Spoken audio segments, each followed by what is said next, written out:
No, he's not saying it's an actual myth. He's just questioning this common usage of attention span, or really this idea of a shortening attention span. So he doesn't think that this is happening. You're constantly talking about how no one can finish a book anymore. Yes, that's exactly the point. I'm bookish. We're both bookish.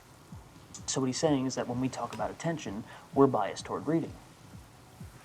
Like, I had this professor who used to go on and on about the idiocy of video games. He talked about how his son would play for hours and that he once tried playing with them, but found it completely dull after just a few minutes. Now, if this was reversed, if the son was talking about how his dad would read for hours and he once tried reading with him but found it boring after a few minutes, well, we would accuse the son of having a short attention span, right? But why don't we accuse the professor of having a short attention span? Because it's not about attention for him. It just seems idiotic. Yeah, but what if that's exactly the case for the son?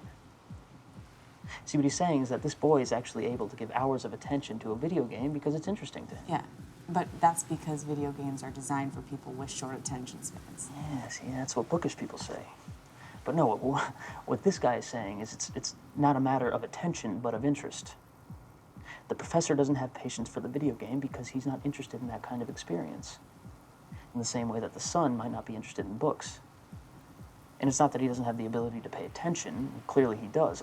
Like the professor, he's able to pay attention for hours if he finds something interesting. So down with books, long live video games? No, not at all. What he's offering is a critique of a critique. But in its place, he identifies a different kind of crisis. Not the crisis of attention, but the crisis of interest. See, to talk about attention is its own kind of distraction. Okay. Kids pay attention to things that interest them. The real question is, what interests them? Or us? Are we losing interest in things that matter? Words on a page, for instance. But yeah, see, maybe that's not so important. What about everyday life? Are we losing interest in everyday life? You got all this from marginalia.